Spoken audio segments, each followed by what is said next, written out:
What's going on, guys? Welcome to episode 17 of the Fallen for a Film podcast. I'm Ryan O'Toole, and my co-host is right there. His name is Colin Williams. Colin, how you doing, man?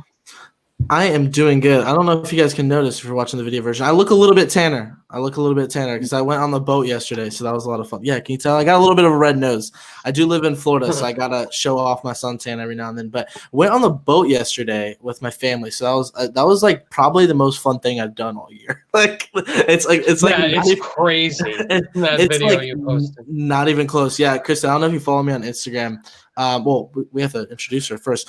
Kristen Maldonado is here. Kristen Maldonado, our first female guest is here. Kristen, how you doing? I'm good. How are you? Honored to be your first female guest. Yes, Colin, you were the one who actually recommended Kristen, so thank you for that. Colin. Yeah. I've been really excited for this episode, having Kristen on and stuff. Been watching a lot of your videos and stuff. But yes, what I was saying though, you do need to check out the Instagram video, me tubing by myself and just acting like a buffoon in the water. But it was really fun. But we are really excited to have you on. We got some movie news and some fun little things that we can do throughout the show, and it's really exciting. So this is good stuff. Good stuff. I can't wait. Yes, this is really good stuff. We're just going to talk a lot. We're going to talk about our lives. We're going to talk about some exciting movie news that came out this past week. And we're also going to have some fun segments. And we're going to introduce a brand new segment called The Culture Project. We'll explain more what that is later. And we also are going to be talking about mid-year picks, and what that is. We're going to give you guys our favorite movies of the year so far, our worst movies of the year so far, our disappointments, and our surprises. So look forward to that later on. And yeah, we're just going to be talking enough, and I figure we just kick it right off and just say what we've been doing this past week. So I'll kick it off with Kristen. What'd you do this past week? What have you been doing during the quarantine? We're just getting out content as much as possible during this pandemic. So I'm curious, what you've been doing? Let's see. I've been working. Which is nice, working from home. I've been cooking a lot and experimenting with different stuff. I did not cook before the quarantine, and now I've made fried pork dumplings. I made my own pecan pies. I'm like, maybe I can make anything. If I just had the time and got home early enough from work, I could be a master chef. So that's what I've kind of been diving into. And then, of course, watching a lot of movies and TV. This week, I think I had a Warrior Nun Ending Explained video go up. Talked about Little Voice and Relic, that new horror movie. So yeah, lots of good stuff. So you're saying that there's going to be a second channel coming out called Kristen's Cooking or something like that? Kristen maybe. Right, I should maybe. Probably not. I'm not an expert. No. But yeah, that's awesome. I mean, that's good and fun to hear that you can cook and all that. I mean, for us, I also work as well, but I'm an essential employee. I work at a grocery store doing produce. So it's tiring. I come home, I'm dumped, I'm exhausted. But I always look forward to doing the podcast every single week with this guy. It's therapeutic. It's therapeutic, man. We just spill out all our problems. An edited video can't do this. No. This is raw. This is real. This is what you see is what you get. Yeah. Colin, so what did you do this past week, man? I know we were talking before this. Yeah, it's kind of, Kristen, you don't know this. Ryan knows this. Some people know this. I'm in the process of moving, so it's been a little bit hectic. Wow. Yeah, so I'm in the process of moving, and that's kind of been a really slow process, and some renovations being done at the house I'm going to be living in and stuff. So did go tubing, like I said yesterday. Been rewatching some movies. I'm gonna do, like I've said, in previous podcasts, I'm gonna be doing a lot of rankings of iconic franchises, because I've come to the terms that movies are probably gonna be delayed for a while. So I was I'm just gonna rank anything and everything and rewatch some franchises. Obviously, I'm an MCU rewatch that I've been doing for my MCU series. So yeah, just doing the usual, watching TV, watching movies, and then I had one fun day on the boat with the family, so that was cool. That's awesome. That's great to hear, man. So what did I watch this past week? I watched Election, which was the film nice. Colin picked for me last week to kick off the Culture Project. I'll be talking about that later. I'm in the process of starting my Nolan series, even though I don't think Tenet's hitting that August 12th release date. I got to start somewhere because I am planning on doing a video with Austin Burke coming out next week. Oh, nice. Where we'll be doing our top 10 favorite moments from Christopher Nolan's movies. So wow, that's good. That's gonna be a dope one. The only Christopher Nolan movie I haven't seen is The Prestige. I need to watch that. Oh, you gotta check that out. Yeah, I heard, and like our good friend Chris, that's like his Chris from Filmstock loves that movie. Says it's like his favorite Nolan movie, so I gotta check that one out. So, yeah, I haven't seen a lot of his earlier films. I only seen them once, but I always seen like his like Dark Knight, Inception more times. But I'm looking forward to go back and revisiting them before that Tenet comes out, which is probably coming out later this year, to be honest with you. But yeah, lots of exciting. This whole pandemic is just motivating me more to watch franchises again. I'm probably going to start the Pirate series because Colin, you've been talking about a lot. I got to get on the Pirates. I did want to mention this.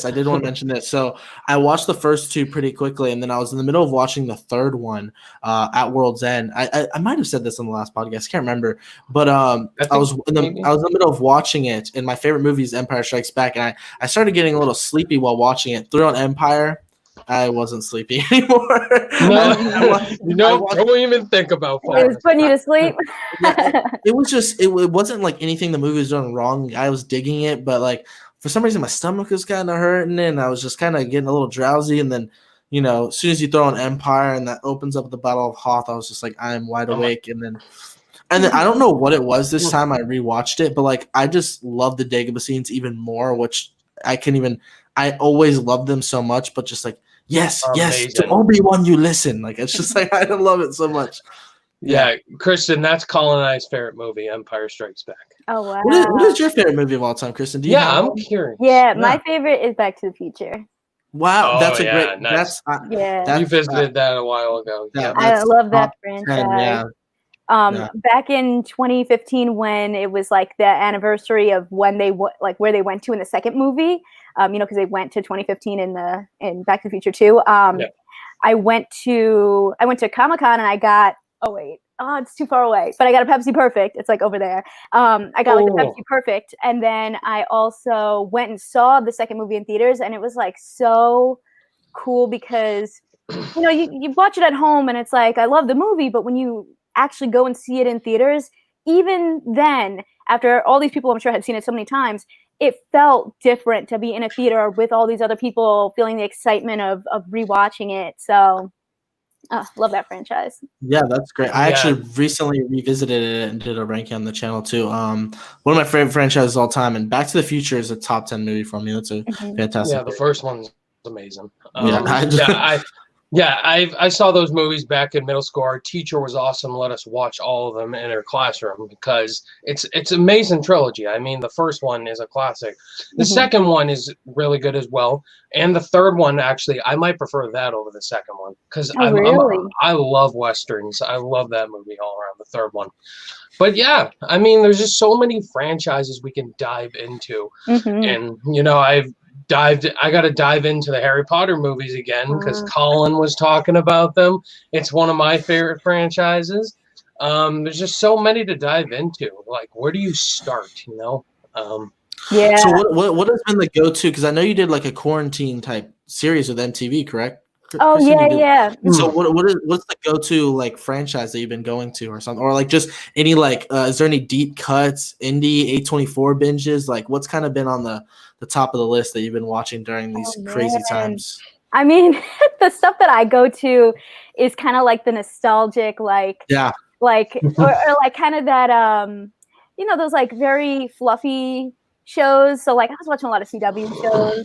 Beginning of quarantine, like Katie Keene and Nancy Drew, and when the Babysitters Club came out, I was like, this is everything that I want. It's like so wholesome, and the nostalgia is real, and so I've been watching a lot of stuff like that. I feel like, and now I'm starting to finally get into like watching some new stuff. but yeah, I guess I don't know if I really do a lot of rewatches all that much, but just a lot of like very like heartfelt kind of shows. I'm just like that's what I want in the quarantine, you know. Gotcha. Yeah, I guess. That 70s show is my go-to, like, lighthearted show. I love this. Yeah, that's my show. And you've been watching The Office. Have you been continuing The Office. with that, right? I got into that for the first time.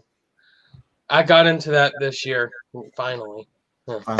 Finally. It's good, and if you're watching it during the quarantine, you got a lot to get through, so that you could probably watch it the whole quarantine. Yeah, I got it before it leaves to the Peacock. Oh yeah. Peacock. Yep. Peacock. That's a fun name for a streaming service. Yeah. So, I mean, Colin, you got a lot of exciting stuff coming on your channel. I know you got you're in the moving process and all that. Anything you can tell us maybe that you have coming up besides your MCU series? I think. Actually, Chris from Film Stock, we're doing The Last Jedi versus Return of the Jedi very soon. Oh, I'm looking forward to that. That's gonna be fun. I don't love either movie.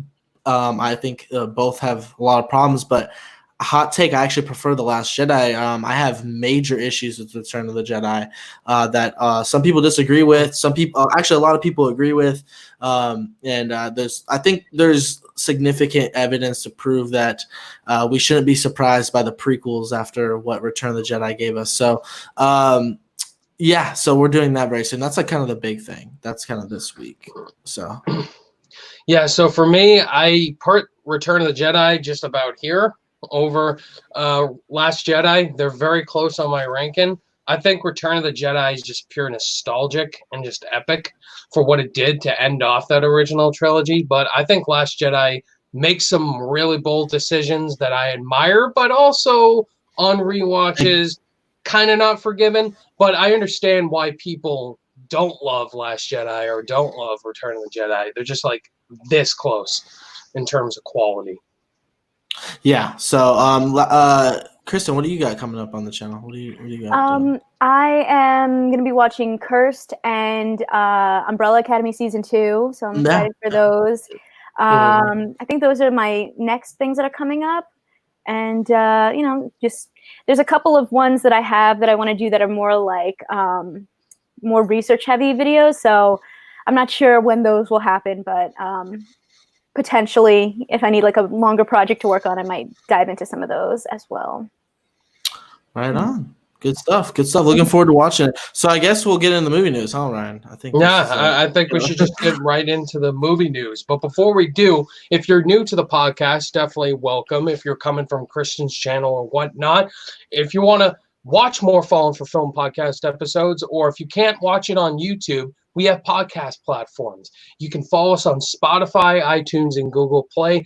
And do us a favor, give us a review and a rating over on iTunes. We got a few. Thank you guys so much for giving us those. We appreciate the feedback. If you want to, Fallen for Film podcast links, podcast platforms in the description below. Go follow us on Spotify, iTunes, and Google Play. So, guys, let's get right into the movie news, shall we? We got some more delays, unfortunately. Yeah. But before we get into that, actually, we got to start off with new movies this week. So, new movies this week. Relic came out this week, which Kristen watched.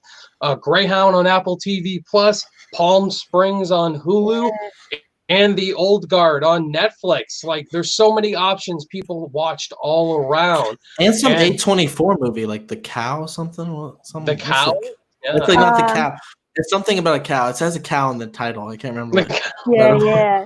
I forget what it was. I saw First Cow, I think. First Cow. Yeah. First Cow. It's a sequel to First Man. Damien Chazelle's directing it. Yep, Ryan Gosling's a cow now. So anyway, let's say what movies we watched and all that, and say if they're worth checking out. So Kristen, you saw Relic. Is it worth checking out? I think so, yeah. It's really interesting because I feel like they take it's more of like a drama that turns into a horror, and I really enjoy horror films with a message, and I think this one really kind of makes you think and dives deep into maybe certain illnesses that people will, may develop later on in life. And it's interesting to see them take that idea and kind of turn it into a horror and kind of show the impact that it can have on people. So I don't want to spoil too much, but I definitely enjoyed it. All right. Did you watch anything else? The Palm Springs, Greyhound? Did you get to check out Palm Springs? I checked out Palm Springs and The Old Guard. Okay. So what were your thoughts on those two films? Yeah. Yep. So for Palm Springs, I think that the two actors, Kristen Maldonado and Andy Samberg, have such great chemistry. They are so funny together. I liked the movie. I don't think I liked it as much as, like, I know everyone's like hyping it up and they're like, this is the greatest rom-com of the year. Like, I enjoyed it, but I don't know if it was my favorite. But there was so many funny moments when they're, Andy Samberg is just such a, when they had that dance sequence, that was really funny. That was good. And then The Old Guard was really cool. I love that. I believe it's directed by, oh my gosh, who's the director? I know she's doing Black Cat or something. I think she's producing that. Yeah, and I think this is her first action film.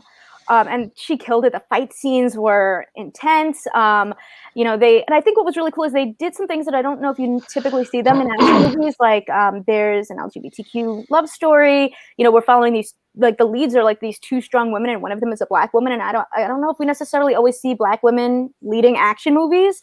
So I thought, yeah, you're right. It. And I thought she killed it, and I think it's definitely worth checking out. And I love that the way that they set it up, like, it has to be a franchise, like there has to be a second movie. Well, it's based off a graphic novel or a comic book, I think, too. Yeah, so graphic novel. Yeah, lots of source material. Yeah, what do you guys think of these movies?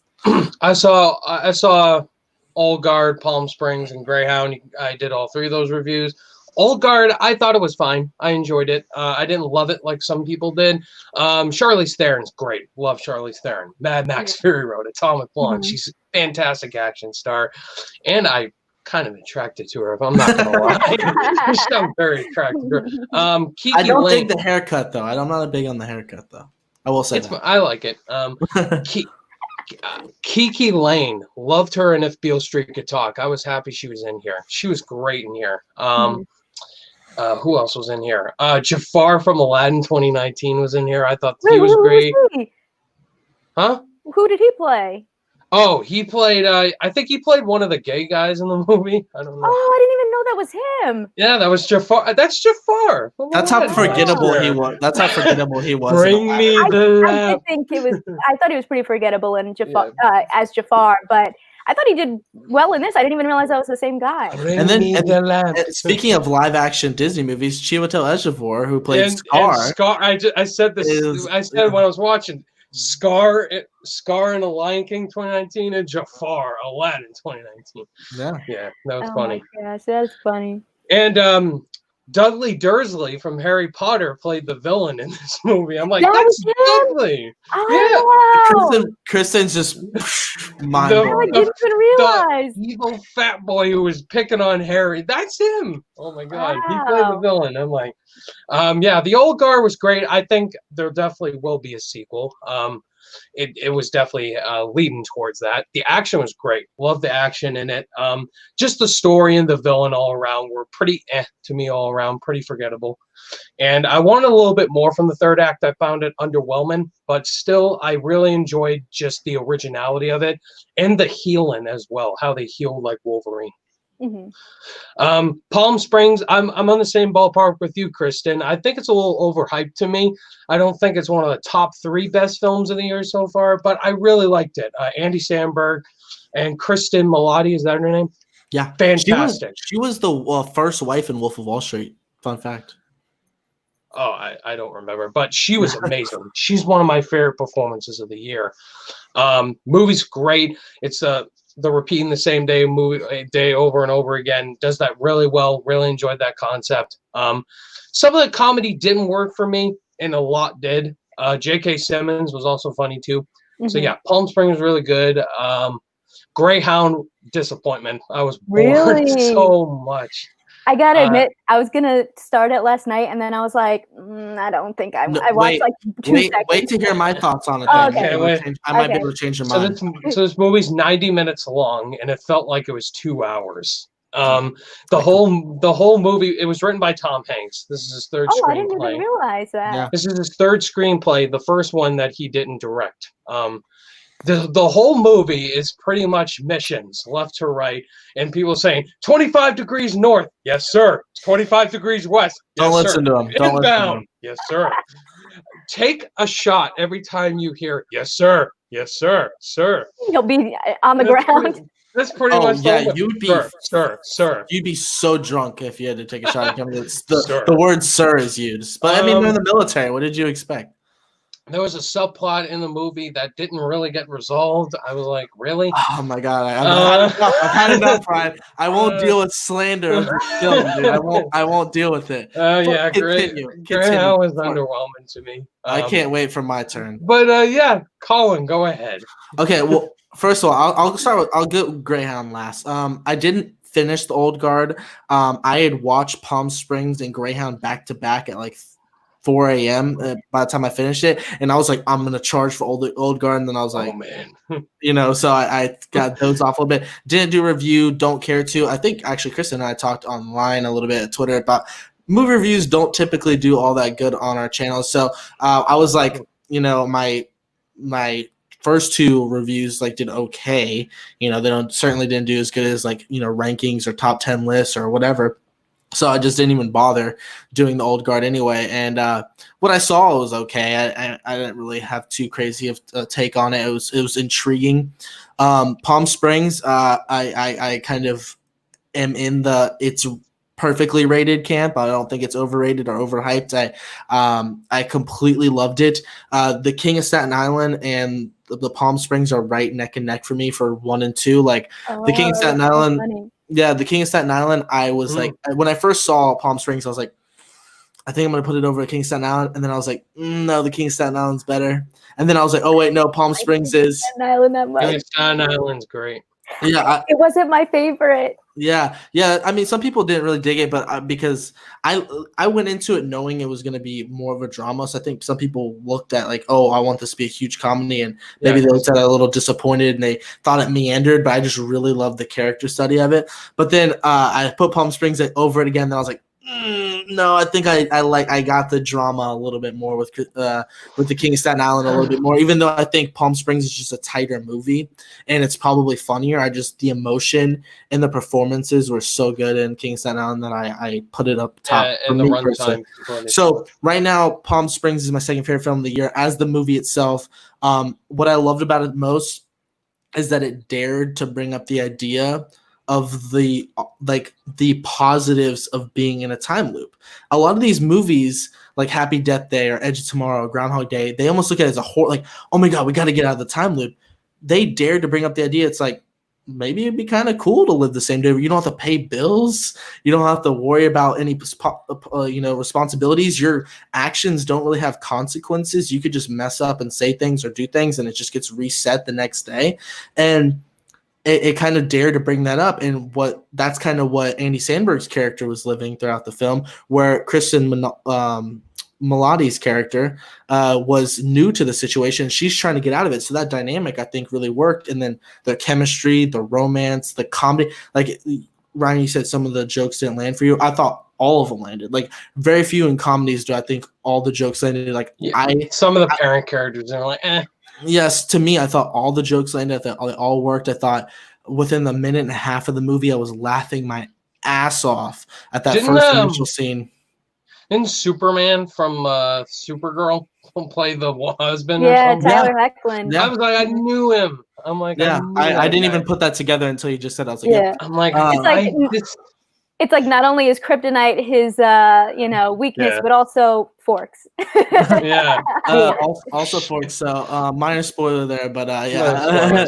No, it's all good. I'm just messing with you. Then I saw of course Greyhound, which I had such low expectations, like criminally low expectations. First of all, it's going on Apple TV Plus. It's a 90-minute long movie for a World War II like epic. That's kind of a red flag to me.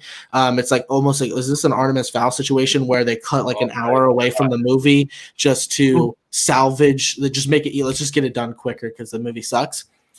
I was watching it and I'm like 30 minutes in and I'm like, when is this going to start sucking? Because I'm pretty sure this movie is going to suck, right?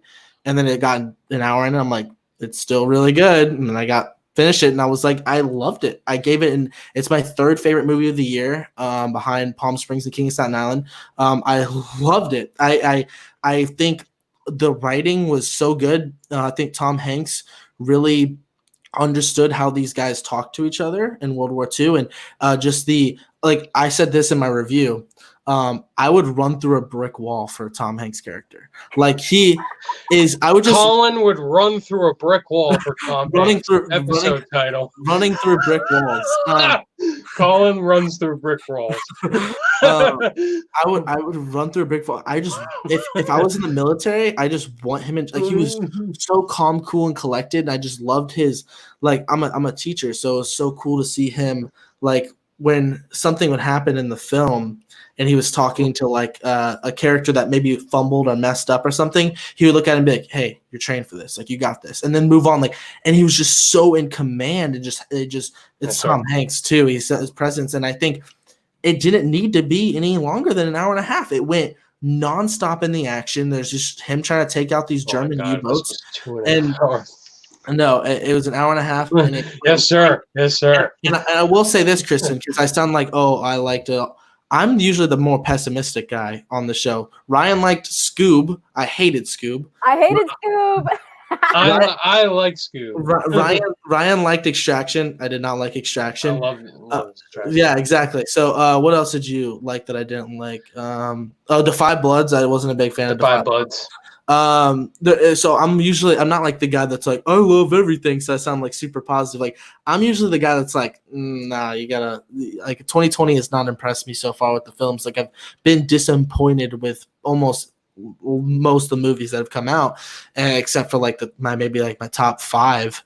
So I just really dug Greyhound. I think if I show my dad this movie, it's just gonna be his favorite movie in all year, dude. Like, it's such a dad movie, and that's a grandfather movie. It's a dad movie and grandfather movie. It works, man. It's not trying to do this. Have this huge message to it, and maybe that's a fault to it. It's not giving all these characterizations to these characters. It just focuses on the event. It's tight, it's to the point, and it moves, and it's so exciting. It's so thrilling. I cannot speak highly enough about this film. I think you're dead wrong, Ryan. I think it's a misunderstood. I really think it's a misunderstood film. I think it's wonderful. I loved it. I have to check it out then, and then let you guys know. Kristen wasn't impressed either. I need you to split the difference, Kristen. I need you to pick a side. You need to let us know. Okay. Colin would die for Tom Hanks. Episode title. Running through brick walls. Right. That's it. All right. So anyway, we say whether or not these movies are worth checking out or not. I say Old Guard, I definitely check that out if you're into the comic storyline, if you're into gritty action, Charlize Theron, that action. Greyhound, I don't recommend, to be honest. I think there's better movies to watch. And what else? Palm Springs. Palm Springs, definitely. Anyway, that's just my opinion. All right, guys. I recommend pretty much everything I've seen this weekend. So. All right, so now let's go to the next topic. We got more movie delays, and it's Blumhouse. A lot of horror movies. Halloween Kills, which had a 30-second trailer just released, and they automatically announced it's getting delayed to next year. Halloween Kills is now coming out October 15th, 2021.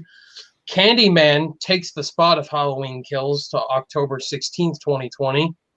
And Purge, the Forever Purge. There's another Purge movie. Are you kidding me? Just give up already. You give up. July 9th. Do yourself a favor. Just give up. Just give up. Anyway, so I don't care about the Purge. Halloween Kills. I've seen all the movies. I'm excited for Halloween Kills. I'm looking forward to it. I really enjoyed Halloween 2018. Yeah, Jamie Lee Curtis, love her as Laurie Strode, and she was pissed about the news, but what are you gonna do? I knew it was getting delayed. It's gonna be very exciting, you know. And Candyman 2 looks really good. Yeah. I hope it's great. I hope it's really good. Yeah, that looks really good. Yeah, Colin, you haven't seen Halloween. You don't care. You're not the horror guy. No, but I mean, I'll watch them once the new one comes out. I guess I don't really care, but whatever. People have good things. People have good things to say about them, so it's like enough there. It's a slasher film, which I can take. I just don't like the demonic stuff. I think the first one, you'll definitely love the first Halloween. It's a slasher film for sure. It was one of the films to kick off the slasher genre. I mean, it's a classic. I mean, you need to see it. And with this new Halloween movie, it just set everything up. It did everything that the first movie did. It completely erased every other Halloween movie and just focused on that movie. And for this one, it's supposed to go bigger and better. And Chris from 3C Films, a great YouTuber. I've been watching all his stuff on this movie, and he says there's been test screenings for it. People have reacted positively and negatively to it. So who knows? Who knows? But so regardless, I'm looking forward to it. Kristen, do you have anything to add? I am like Colin. I haven't really watched any of the Halloween movies, but I feel like that's something like one day I have to do just because there's a million. But I feel like, you know, Candyman, I think I'm very excited for that one. And I imagine like maybe they were kind of like fighting for spots and they were like, okay, well, if you're going to do Candyman and push it back to October, then like we don't want it to compete with Halloween, right? So we got to push it back just so that we, you know, everyone makes their money. It's musical chairs with these. Yeah. And I actually like the Purge movies. So I think I'm a little bit behind in the franchise, but I would be interested to see what the Forever Purge is about. Okay, there you go. I've seen all the Purge movies. How many are there? 4. Okay, then I think this is the 5th one. Apparently too many, according to Ryan. Oh my God. Even the 4th one, I was just done with it. Is it a prequel to the first one? Who cares? So anyway, I've seen all the Halloweens, all the Purges. Thanks to Jay Vaders, my buddy. He gets me to watch all these horror movies. Most of the Halloween movies are awful, so I only recommend the first one. The second one that came out in 1981. Halloween H2O, Colin, I definitely recommend that one. That's one of the best in the franchise. Sounds like a parody. and Halloween 2018. Those are the only ones I recommend. Right on. Yeah. So yeah, nothing really much else to add. Candyman looks kind of sick, but I in like a good way. Candyman looks dope. Looks dope. I have not seen the original though. I need to check that out. I know I just the trailers really worked for me. I felt the suspense, the creeps. Jordan Peele's producer credit. That just give it to Jordan Peele's just a cool director, dude. Or not director. He's producing. He's a cool director. He's producing this one, but he's a cool director too. But he's just got a visionary. Puts some new faces to his movies, like or maybe some underrated actors in front of the camera, and typically people of color too, and it's cool stuff, dude. What he does, interesting concepts too. This is a remake though, so I'm interested to see that one first. And I'm excited for Nia DaCosta, who's directing. You know, you know, she's done a couple of really great films. I think one of her films was at Tribeca, 2 years ago. Yeah, I can look that up. Yeah, and she, you know, I'm very excited to, you know, see a Black woman directing a new horror film. I think that's gonna be awesome. Yeah, these like horror movies that have come out recently, and horror movies, but like because I haven't really been scared of them, but they're like been, you know, like A Quiet Place is a good example. What was it? Don't Breathe was really good. So there's some good stuff. Get Out, obviously. I'm an idiot. I've never seen Get Out. I don't know what's going on. I still have never seen it. I don't know what. You're the only person that I have heard that has not seen Get Out. I have it on Blu-ray. How? I have it on Blu-ray, and that's my culture project. I remember when I was spoiler. I remember when I was in high school, everyone was talking about it. I was like raving about it, and I never watched it. I don't know. But have you watched Us? No, I haven't watched Us. Oh, that one I loved. I loved it the first time I saw Us, I loved it. The second time found it a little overrated. Oh, I feel like the second, well, I also waited a long time between watching it again, but the second time I felt like I liked it even more. There's something to me about watching a movie that like has a lot of like metaphors and like hidden things in it that like I feel like when I watch it a second time, I'm like, I can just appreciate it more. And I'm like, oh my God, so that's how they put this together, and that's how this happened, and that's what this means, and that's what this means, and I love that. Yeah, what was I gonna say? Yeah, I need to see it. Us had a little bit more mixed, I think. Like some people either like loved it, and very mixed, very divisive. Yeah, kind of divisive movie, but I think the ending polarized everybody. Yeah, the ending worked for me first, and then the second time, I'm like, okay, I didn't love it as much. But hey, Lupita was incredible. She should have got nominated easily. Absolutely. Yeah. So anyway, let's go to our next topic. Now, this is, I think, Colin thought this was very exciting news. The WOLFMAN movie has found its director, Leigh Whannell. Like, pretty obvious. Leigh Whannell directed Invisible Man, Upgrade, and Ryan Gosling is starring in the WOLFMAN movie for Universal. So this is just very exciting news all around. Cannot wait for this movie now that Leigh Whannell and Ryan Gosling to the WOLFMAN movie. Just it automatically bumps up my anticipated radar. So Colin, I'll let you kick this one off. Yeah, I'm pumped with this news, dude. The Invisible Man's one of my favorite movies of the year. Leigh Whannell did a great job. I still haven't seen Upgrade. He also did write the script for the Saw film, which some people speak very highly of. Yeah, dude, it's exciting stuff. In the Invisible Man, fumbled on the words there. It's just very solid horror movie, dude. It just really, really worked for me. And Ryan Gosling, he doesn't pick bad movies usually. He's really picky about the type of films he picks. And I don't know, WOLFMAN, as far as like the source material and like a werewolf, I guess that's what the WOLFMAN would be. I don't know if I love that, but the Invisible Man kind of sounds stupid too if you think about it. I'm open-minded to it. I'm actually kind of excited. I'm optimistic about it. Very optimistic, but you had in that great pair that just gets me even more excited. I think maybe people speculate, how much will this tie in to Invisible Man? Probably not much at all. That would be cool to get some little Easter eggs, some little references in there. But still, just the casting alone is why I'm excited now. I didn't care about it at the start. And then you cast Ryan Gosling. Cool.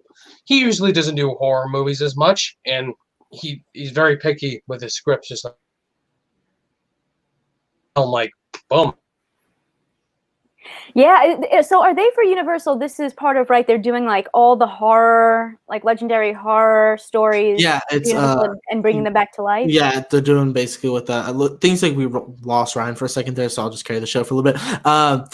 Yeah, they're doing like an MCU type thing with it, or a lot of studios are trying to do that. So what they had planned was The Mummy. Remember with Tom Cruise? That was kind of the first initial one, and it was kind of a total failed experiment, if you will. And then you kind of moved on to The Invisible Man, which really worked. So thus far, you're going to get WOLFMAN. Kind of reminds me of the DCEU, where they just kind of Man of Steel, and they kind of let him go towards do like BVS and Justice League and stuff. So Ryan, are you okay? I'm back. Okay. We're like all over the place. Just happened. You had an aneurysm there, but so yeah, we're just talking about weird. We're just talking about the kind of monster verse, I guess. Not monster verse. What's it called? Not monster verse. Dark Universal, the Dark Universe. The Dark Universe. So yeah, so now it's building to, I guess, WOLFMAN, and it's kind of confusing a little bit how much it's going to tie in, because The Mummy was such a colossal failure, and so they kind of scrapped everything, and now The Invisible Man worked, and now you're bringing the same director for WOLFMAN, which is also by Universal and Blumhouse. So are they going to tie those two together? I would say probably. Cool. Yeah, that would be cool. Yeah. Now I need to check out The Invisible Man. That's like one movie this year that like I keep hearing about and I just haven't gotten to see it yet. But if it's as good as everyone's saying, then I'm definitely excited for this new one with Ryan Gosling. You have not seen The Invisible Man yet? I know. That's I'm great. Terrible. I need to see it. You need to check it out. It's really good. It's one. This is from the guy who doesn't like horror movies very much. It's very good. What's next? All right, so I'm very excited for this. Perfect. So anyway, let's go to the next topic now. This is interesting. So Disney, there's a live action Peter Pan coming in the works. Peter Pan and Wendy. Another one. Another one. What's that meme? What's that meme called? Another one. DJ Khaled. DJ Khaled. Oh yeah. DJ see the new commercials they made? Oh God! Don't be lazy, Cameron. Another one. Oh my God! It's like DJ Khaled. I think we need to take a little bit of a break. That's one of my favorite memes to use. Another one. Yeah. Oh God! Please no. That's like a good meme. Too. Oh no, that's my favorite. Oh God! Please no. Anyway. Peter Pan and Wendy, a new live-action Peter Pan movie. They casted Captain Hook. Jude Law is playing Captain Hook now. Let me throw some facts to you guys. 3 actors were asked to play Captain Hook. Will Joaquin Phoenix, Adam Driver, all turned down the role. Then Jude Law got the role. He accepted it. I feel like he looks like a guy who would play Captain Hook. Right? Like, he has that kind of like, I don't know, that Will Smith just played the genie, so he declined that. Joaquin Phoenix doesn't do he just doesn't do that type of movie. Adam Driver, I don't know if Adam Driver can sing or not, but Jude Law, I mean, he seems like a guy who can sing. It seems like he's got that charisma for Captain Hook. I don't know if there's any other actor I can think of that could play Captain Hook, but what's his name? Didn't Jason Isaacs, did he play Captain Hook in some, or did he just play in a movie about Peter Pan? I could see him playing Captain Hook potentially. I like him. Yeah, Lucius Malfoy. I don't care who plays it. Colin's like, I don't care. He's like, another Peter Pan. Another live action Disney remake. Yeah, I'm just, dude. What they're just. It's just. Do we have to remake everything? And it's not even. Yeah, Lion King made $1 billion. Yeah. Let's be honest. Nothing's gonna beat Hook. For live action Peter Pan movie. Yes, Hook. Yeah. But the thing is, though, not only is it just another Disney live action remake, it's a Disney live action remake that I feel like we've seen so many.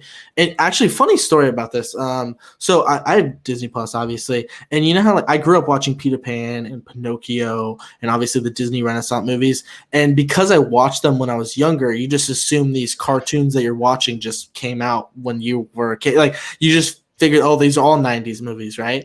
And I remember being absolutely shook looking at clicking at all the classic Disney movies and being like, oh my God, Peter Pan came out in the 50s or the 40s or whatever. I'm talking I was in 2020, this year I was like, what? It's such an old movie. It's a 70-year-old movie. I was shook, dude. I was couldn't believe I was looking at Pinocchio. I knew Pinocchio was old, but then I looked at some other ones. Snow White. Yeah, Snow White I might have knew, but there were some other ones I was like, dude, what? Because you just watch them when you're little, you're just like, oh, these all came out for me to see only, because that's how small my brain is when you're 5 years old. But anyway, I love Peter Pan, the animated film. It's a classic. I love it so much. I'm part of my language. I just don't give a shit. This is so stupid. I'm just so sick of these live. We hear one every day. I feel like we've dropped it on the podcast every single day. It's was there a Robin Hood one? Frosty the Snowman is going to be Hercules. I I would kind of like to see a Hercules. I was gonna say Hercules. I think is the one that the actually Russo brothers are doing it. I would say the Hercules actually makes kind of makes sense, but and then obviously Frosty the Snowman. That's not Disney, but that's the dumbest thing I've ever heard. I can't even imagine it. Like unless it's like animated, I can't imagine it at all. Yeah. Happy birthday, my man. Anyway, yeah, the Russo brothers are producing Hercules, so that's interesting. Yeah, for Peter Pan, I always grew up a Peter Pan fan. Love the original. Love Hook as well. That might be my favorite easily. Yeah, Robin Williams, Steven Spielberg. Yeah, this I'm getting tired too, just like Colin, of these live action remakes, but some have been surprises. Really enjoyed Aladdin, Jungle Book, Lion King, Dumbo. What's your experience with the live action remakes, Kristen? What are you anti? Yeah, are you anti or pro? It depends on what it is. Like Hercules, I'm like, I would love to see a live action version of that. But then some of the other ones, they feel like I don't know if anything's really being added. Like Aladdin wasn't my favorite. I did love what is it, Speechless, Jasmine's song. Speechless, yeah. That was like what I took out of it that I really loved. And like Will Smith, I thought actually did a really great job. But even I saw Aladdin on Broadway and I didn't really like that either. And I think it's just like there's certain projects that I don't know if in each of those the genie killed it each time, but everyone else was kind of like I don't know about this. Lion King felt like kind of a waste. You're just seeing the same thing again, except without the real emotion. Like they drew it more emotional than this new live action version. Yeah. I think ones that maybe are a little bit, I don't know, more underrated, like Hercules or something. I would love to see, but I'm not sure. Like I am curious about the Little Mermaid one that they're gonna do. I think they just need to do something that makes it. I don't know. It's hard because it's like the nostalgia. You Mulan? Want that? Are you excited for Mulan? I don't know. I'm not sure. It's not even a musical, so to me, I love a musical, but I think I'll have to check it out and see what I think. Right now, it's not like one of my most anticipated, but also, maybe it'll be really cool because it's going to be different. It'll be something completely different than the other live action ones. Sure, I think a little bit more mature. Yeah, and so I'm curious to see that because the other ones right now they've done copying it, scene for scene. They've done adding new things, and now this is going to be one where it's like kind of really, really different. So yeah, I'm interested to see what they do. Yeah, and I love the Jungle Book because it was also based on Rudyard Kipling's novel mixed with the Disney. You know what was really underrated that not enough people saw and then didn't give enough credit was Mowgli, which was a Netflix original film, which was also another interpretation of Jungle Book, but it was like much darker. It was directed by Andy Serkis, and I loved it. When did that come out? A couple years ago. I wasn't a fan of that. I don't remember a Netflix movie. Yeah, it was called just Mowgli. It was supposed to come out in theaters, but it went to Netflix. So it had I believe it had Benedict Cumberbatch Christian Bale as Bagheera. Yeah, it had it dove deeper into Mowgli the character and kind of his origin story a little bit, and it was just way more grounded. Where the first one's obviously has musical. Not the first one, but the Jon Favreau one was a little bit more music based. It was more family friendly for sure. This one was definitely darker, and I may have liked it more. Actually, this was straight Rudyard Kipling's novel. And it was definitely more faithful to the novel for sure. And I loved it, dude. I thought it was super cool. I thought that the Shere Khan played by Benedict Cumberbatch was much better than the one in Jungle Book. Idris Elba, I love both. I thought Idris Elba was great, but I thought Benedict Cumberbatch even played even better. They were both really good, but I loved Mowgli. Not enough people talk about that movie. They don't top the original Shere Khan though. Mowgli, I'm going to count to 3. Yeah. You know what movie I saw way too much was Jungle Book 2. I saw that movie so I didn't even know there was a second one. I didn't see it. I love the scene where they grab the mango and he like peels it off with his bear claw. I love that scene, dude. I was just like, oh, that's so cool. Can he do that to I'm a Lion King 2 fan. I love I love when you find out that a movie has like a million sequels and you had no idea. And you're like, what? Yeah, like, there's Disney DVD sequels. Yeah, or even like The Swan Princess. I think there's like 8 of them. I was like, what? I thought there was like 2 at the most. Yeah, I just love when you find out there's like 50 million of some movie and you're like, the most recent one came out 2 years ago. What? Little Women. I saw Little Women. I was like, oh, it's a remake of like 4 different times. I was like, wait, what? Based on the adaptation. Little Women was my favorite movie last year. Loved it. And yeah, so we're getting a little off topic, but yeah. Yeah. We're kind of making points here. Yeah, we're making points. It's a podcast. We know where the heck we want. This is a podcast where we're talking. So live action Peter Pan. I'm having a huge echo. But anyway, let's continue. I don't hear it. Yeah, it's echoing right now, but it's okay. Jude Law, he's one of my favorite underrated actors. Love him in everything he does. Even Captain Marvel. I think him as Captain Hook will be really good. Captain Hook's one of my favorite Disney villains. He's just classic. And with this one, could care less about it. Maybe add in more cast members, see if my anticipation level can go up. But still, we'll need to hear more from it. Mm-hmm. I know. Yeah. All right. So that does it for the movie news. That's it. So now we're going to kick it off with our next topic. And it's the Culture Project. It's the brand new segment we're introducing to the podcast. So we're getting rid of underrated and overrated, just because we can't think of any more overrated. Dude, I came with my picks. Okay, well, actually, go ahead, Kristen. Just say your overrated. Okay, yeah. Well, what's your underrated overrated? Go ahead. My underrated was Ready or Not from last year. Ooh, great pick. Love that movie. And my overrated was La La Land. Oh, I didn't like La La Land. Hot. And that's saying a lot for a musical lover.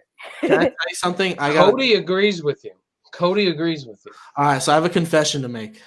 I fell asleep in La La Land for like 5 minutes because I was very sick when I saw La La Land. Actually, 5 minutes is an exaggeration. Like, actually, it was probably more like 15 to 20. So I have never really seen it with the full experience, and I just haven't rewatched it. And I was really like out under the weather that day.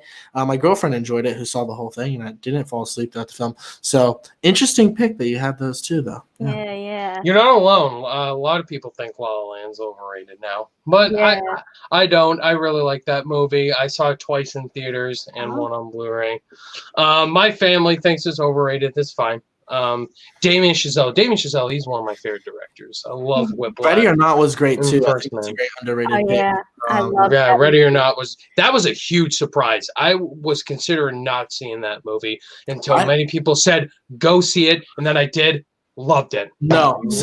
I was always on board with it. Like people criticize me because like, Colin, you don't like horror movies. Like, dude, if a horror movie looks good, I'm still gonna see it. I'm not against seeing a horror movie. Yeah, but I was considering skipping it. So to me, I always the trailers really worked for me, and and it was funny too. Like I saw it with the packed theater, we were like dying laughing too. Like really great movie. Tomorrow we did get rid of.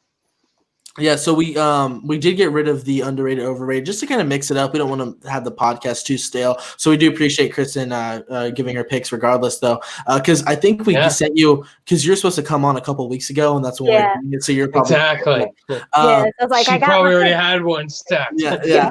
But we did get a new segment called the Culture Project. Do you have any? I told her about it. Yeah. Do you want me to explain it to the fans real quick or the listeners? So we introduced this last week, the Culture Project, just because we can't think of any more overrated. So what this is Colin and I every single week we're gonna pick a movie for us to see that we haven't seen yet, and basically we're picking movies for each other in kind of like genres that we haven't seen a lot of movies in or are not the strongest in. So for last week, Colin picked for me to watch Election. That's a movie he's talked about to death on this podcast. Have you seen it, Kristen? I haven't seen it. Okay. All right. And I picked Colin to watch Batman Mask of the Phantasm because I think that's the most underrated Batman movie. I haven't seen that one either. And basically every single week we're going to pick a movie for us to watch for the first time that we haven't seen yet. And on the podcast, we give our thoughts, pick another movie, etc., etc. So Colin came up with this idea. Thank you, Colin. Yeah, no problem. No problem. So Colin, I'll let you kick it off. Go ahead. We're just going to give our thoughts on the movies we watched, then we'll say our picks for the movies this week. Okay, so yeah, I watched Batman: Mask of the Phantasm, as Ryan said. Kristen, I think you should watch it. It's a good Batman film. I don't think I like it as much as you, Ryan, but I still Whoa. Boo. I really enjoyed my favorite part of the film was the romance. I think it was. Yep, there we go. I think it was the best romance we've ever seen in a Batman film. Don't spoil the twist. Don't spoil the twist. But I also think not just the romance, but I think it was the most human look at Bruce Wayne, and it was pretty emotional. I thought it was short. Obviously, it's an hour and 16 minutes or something like that, so it was quick and to the point. That was cool seeing the old school animation. I dug the score, and I really just dug Bruce Wayne in the film. I think it didn't quite live up to my expectations as far as the actual Batman stuff. I was much more impressed with Bruce Wayne and the romance between him and the love interest in the film.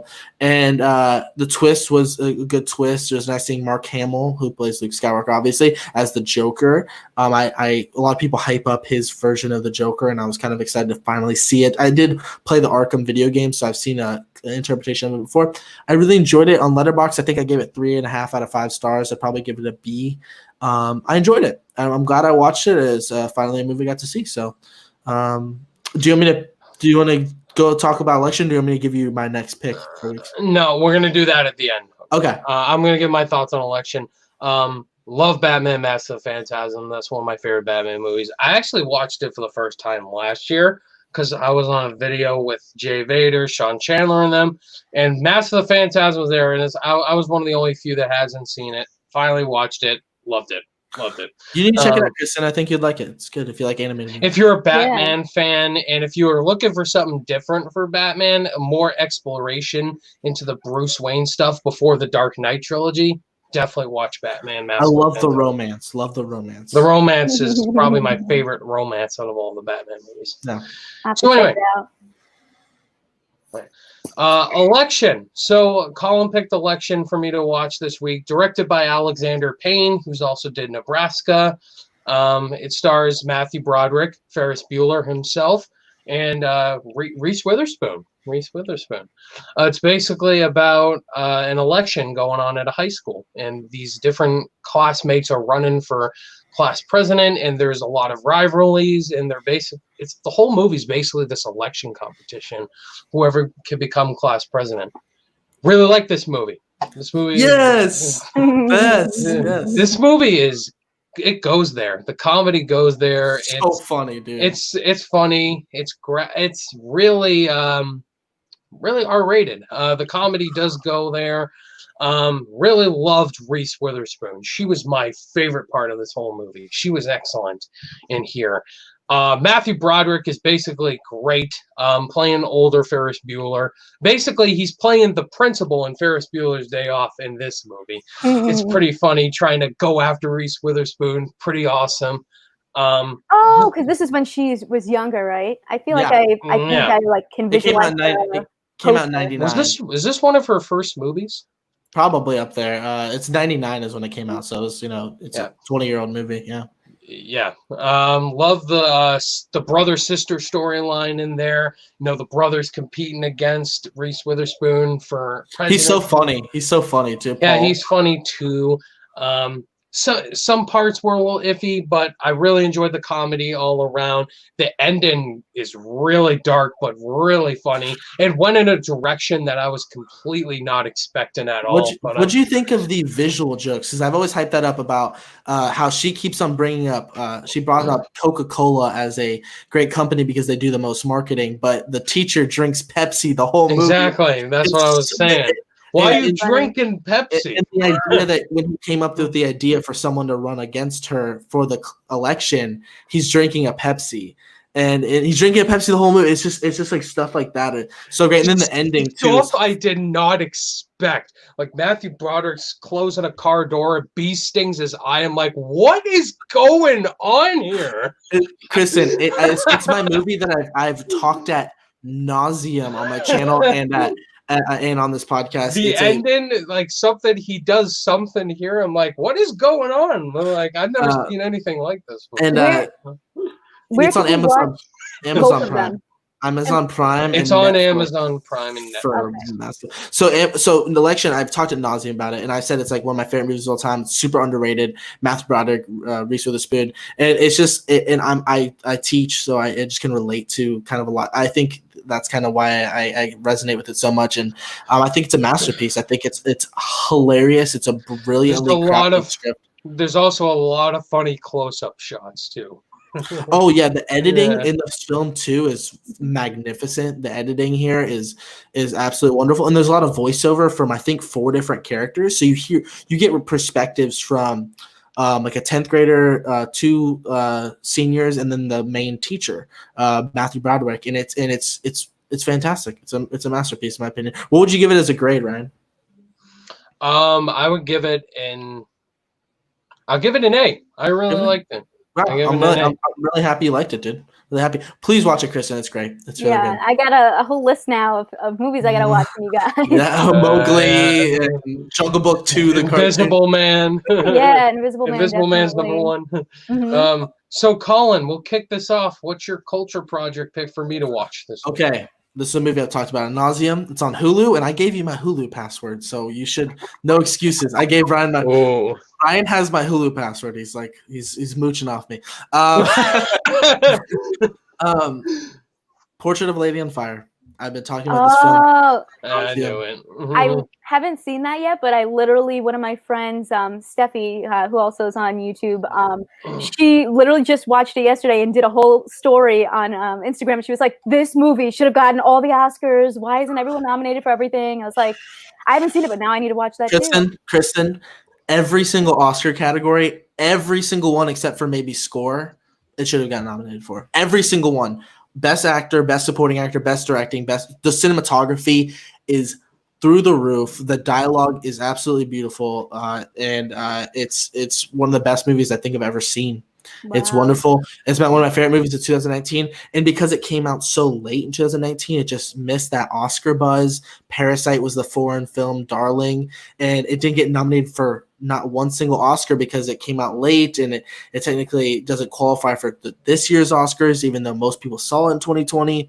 Super lame. But Ryan, you got to see it. It's great, and you've heard me talk about it a million times. But it's a perfect movie. It's a masterpiece. It's a perfect film. All right, my culture project pick for you this week. It's a fantastic horror movie from a great director all around. It was nominated for Oscars left, right, and center. I'm just kidding. My culture project pick for Colin this week is Hamilton. Hamilton. Yes. Colin, you're watching Hamilton, bro. Oh my Watch God. Hamilton, dude. I want to see it. There's no excuses. I'm sorry. I've just yeah. Okay, Kristen, what's your thoughts on the film? Sell me on it. I have to watch it anyway, but get me really pumped for the movie. I saw it 3 times. 3 times. It came out. Yeah. The music is so detailed. What I really, really love about it is that there's so many motifs that they bring up a certain wording, certain phrasing, and it repeats throughout the musical. And the way that it repeats brings about these different emotions that are like so conflicting. And, they might bring it up in the beginning of the musical and it means one thing. And then later on, they'll bring up that same phrasing and it kind of changes the meaning of it. And they'll just keep bringing it up till the end. And then it punches you with emotion. Like beautiful. The lyrics are insane. If you like rap music, it's just so impressive. There's people that are rapping like 6 words a second, like yeah, oh my God. I'm mind blown how they memorized that whole show. It's I brilliant. know. And it's I don't know if you know anything about Hamilton, but obviously it's the story of Alexander Hamilton, one of the forefathers, but it's like an operatic style musical in that there are no lines. It is only music, and that's beautiful. Yeah, no dialogue. That surprised me. Yeah. And I feel like I don't know that many musicals like that. I mean, Les Mis is like that. I think Miss Saigon, but like to me, that's really impressive when you get like a contemporary musical like that the whole thing is just music. My favorite people in it were the sisters and the king. Skylar's sister. King George, Jonathan Groff. Jonathan Groff. He stole the show from me. Yeah, those were my favorite. And there's just a couple of songs that I listen to on repeat now, and I literally like might watch again tonight just because I love the music, and I'm a huge Broadway nerd. In fact, when we get to best movies, that'll probably be my pick of favorite. Yeah, spoiler alert. Spoiler alert. But you know, the fact that we're not going to be able to have access to like Broadway and stuff, like I'm from New York, that we're not going to be able to, you know, have Broadway for, you know, who knows how long with everything that's going on. This was so exciting to get access to. It's not my favorite musical of all time, but I feel like because this is the only musical we're going to get and it's so brilliant that I don't know, I'm just like obsessed with the music right now and having so much fun with it. It's long though. So it's almost 3 hours long, but every second is worth of it, dude. Yeah. Like this is Lin-Manuel Miranda. Like I also recommend Colin to watch In the Heights as well. That movie's coming out next year, but the original Broadway show of In the Heights. My brother Cody actually introduced me to Hamilton, and I've been listening to the songs all like 3 years in a row because of Cody, and I loved the movie. Like the movie is excellent. It is flawless. Yeah. Like every second does not feel wasted. The songs are amazing. Like the rapping, like everything incorporated. It tells a story as well. It's long, but every second is worth it. It is the best movie I've seen this year so far. I would put on closed captions though, because there's a lot to follow. Oh, actually, unpopular. I don't know if it's opinion, but unpopular thing I do, I guess. I watch all movies with captions on. Me too. I just have hard. I don't know if I have bad ears. If shouldn't. I don't want to miss words. But yeah. I just throw them on there because I don't know. I have roommates, and I don't want to have the thing down like super low. But I am I watch movies at 4 a.m. and my people are sleeping. So yeah. I feel like it helps me focus to see the words and like not miss anything. So the thing, I have not seen a lot of musicals, but the ones I have seen, I love. Even like the Disney ones, like High School Musical, which I know you did a video with Sean with and stuff. And yes, guilty pleasures. That was my introduction to Kristen. I love those movies. Introduction to what? Introduction to you. So that's the first one. So that was fun.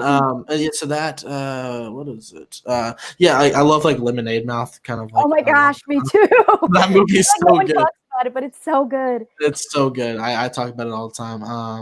I love just like you'll find me like listening to the High School Musical soundtrack just in my car. Like I just bump it. So Hamilton, I will see Hamilton. Like it's not like I'm like refusing to see it. I don't want to see it or anything. It's just I just haven't seen it. I guess just Yeah, I hear you. So really excited to see it. Thanks for picking that.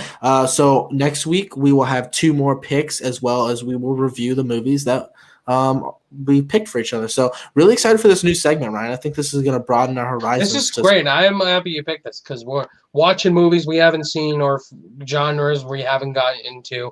This will be a great way to expand our movie knowledge. That's the point of all this. Not to crap on each other for like movies. How have you guys seen this yet? I had some hot takes. So did Ryan. We all had some hot takes. We all have hot takes. It's 2020. Yeah. So anyway, guys, let's go to fan questions now. Fan questions. We got a good amount of questions. Thank you guys. We did get a lot. Always. Cool. We're going to answer the Twitter questions first. And I asked you guys, you don't have to ask us just movie questions. You can ask us anything. Food, life, music, whatever you want to ask us. So first questions comes from a person we had on the podcast, and he actually interviewed Kristen on his channel, Ronald E. Smith. I love Ron. Yeah, Ronald E. Smith. I listened to the interview. I forgot about that. Yeah, that's cool. Ah, cool. We both were interviewed by Ronald. Mm-hmm. His first question is, what is on your bucket list of things you want to hope to accomplish in your career or life? Oh. That's a loaded question, man. Be a certified critic on Rotten Tomatoes. Yeah, I think was gonna say, I think Rotten Tomatoes. I think that's all of our goals as movie reviewers. This September, right? The new applications open up. Mm-hmm. Yep. As far as the career I have now, maybe getting voted Teacher of the Year, that'd be a great honor. I guess maybe I don't know, something like that. But yeah, as far as like what I want to do with like the movie space, Rotten Tomatoes is definitely the goal, and then to do it full time. Also, to when theaters open back up, be a part of the press. That's like the number one goal of mine. See movies early, like everybody. Yes, that's absolutely. a great goal. Also, screeners as well. That's a very important thing to have during these times. Yeah, I feel like I've only just in this quarantine started getting access to certain things, and I'm like, thank you. I just applied. I just applied for Netflix screeners. I was watching Colin's Q&A, and you asked Elliot about how do you get Netflix screeners and all that, and I just did the process. You basically email these people, say what you got on your channel and all that. So hopefully to hear back very soon. So. Yeah, that I just don't have enough Netflix content. And I'm not doing myself any favors by not reviewing the old guard. Like because I review Netflix movies. Yeah, what's funny is like the two big Netflix movies, I guess, the three Defy Bloods, The Old Guard, and Extraction. I only reviewed one of those movies, even though I haven't finished The Old Guard, but it's like it's weird. I've been reviewing the other movies. Yeah. It's like I need to get on the Netflix train soon so I can actually get those. I reviewed Stranger Things. I reviewed all these movies. Yeah. So I mostly do the TV shows, a couple of the movies, but mostly. And I know you did King of Staten Island early too, as well. Yeah, that was actually really cool because usually I go to Tribeca Film Festival, and since they didn't have it this year, I emailed them and was like, I was going to cover this. Could I get a screener? And then miraculously it worked. So yeah, that's what I imagine. If you went to like South by Southwest and all these festivals, I imagine you would get screeners if you emailed these people. That's what I assume. Anyway, his second question is top 3 favorite singers and songs from said singers. Michael Jackson's my favorite singer of all time. My favorite song from Michael Jackson is actually Man in the Mirror. I think that's my favorite. Classic one. Elvis Presley, Jailhouse Rock. Yeah. Bruno Mars. I love Bruno Mars. Kristen, go ahead. I'm just Jackson, Mississippi. I don't know. My favorite singer is Tori Kelly. I love a powerful voice. She slays. My favorite song by her right now is Coffee, but I love like all of her music. She even did a gospel album, and I listened to it just because her voice is incredible. So I also love JoJo, Throwing It Back, to the early 2000s. Although she came out with an album this year that was awesome. I don't know what my favorite song of hers, though, is. She has so many good ones. And then a third person, I love Christina Aguilera. Again, I just love the powerful voice. And I really like her new song, 2 of her new songs, Fall in Line that she did with Demi Lovato and Unless It's With You that were off her new album. So I'm so bad about music. I listen to so many songs and I like them. I just like never like find that like whereas I watch a movie, I'm like, oh, who wrote the script? Who directed? I don't listen to a song like, oh, who sang this? I just like songs and don't know who's the artist because I just don't really care. I'm not a huge I love music, but I just I'm just bad about it. So ones that come to mind, I like Adele, obviously. Never mind now, someone like you. And then Lana Del Rey, I like her. As far as just like beautiful, but like it's like I'm like I probably haven't even listened to one song on her new album or whatever. I like her voice for the songs I've heard. I also like Pink, who was she was a popular artist in like kind of 2010s, maybe a little bit like early 2010s, maybe. She kind of what? I'm still. We're gonna get copyrighted. Oh, right. Yeah. Copyrighted. Chill. It's a podcast. It's cool. Yeah. No. So I like her. I'm trying to think of like a male singer. I like Elvis. I don't know. I'm bad about this. I sound very uninspired right now. But yeah, you're definitely the wrong person. Yeah. I gotta say though, movie music wise, there's been a couple songs that I've been listening to so much. The Husavik from Eurovision and Never Enough from The Greatest Showman. I don't know. There's something about the musical soundtrack. Yeah, speaking to that, actually, what brought another reason why they brought the King of Staten Island above Palm Springs for me was also the soundtrack in the King of Staten Island. Oh my God! It opened up with a Kid Cudi song and ended with a Kid Cudi song, and I love both of those. The first one I've heard, but I didn't know as much as the last song of the film, and I've been listening to those on loop. And then also the party sequence in the King of Staten Island where he's at the college and it's playing the Little Way song Uproar, and it's like 1, 3, 4, 2, 1, go, or whatever. I don't know all the words, but that song, I just like I was doing laundry yesterday like 11 o'clock at night, and I was like, oh yeah, let's go. I was getting pumped up. That'd be something Colin would do, yeah. So another one I love is Sing Street. Drive it like you stole it. Drive it like you stole it. It's like all the boys. Rhythm of the Mouth. I think Rhythm of the Mouth. That's what it's called. Yeah, there's so many good songs in that one. Yeah, love it. What is your biggest fear of being a YouTuber? I don't really have any fears, honestly. I guess people don't like my stuff, I guess. Aging out of it. I'm getting old, man.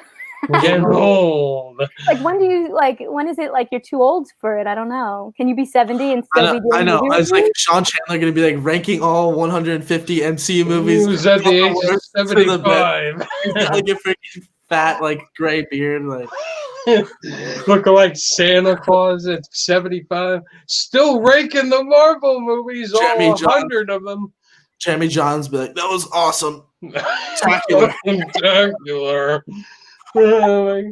Austin Burke, what's up, Flick fans? What's up? Yeah. Zach Pope. Hey everyone, Zach Pope here. If you're new here, hit that like and subscribe. And then we're just all like really, really old. Yeah. I'm not. Colin Williams. What's up, Colin Williams here? What's going on, guys? Ryan O'Toole here. Yeah.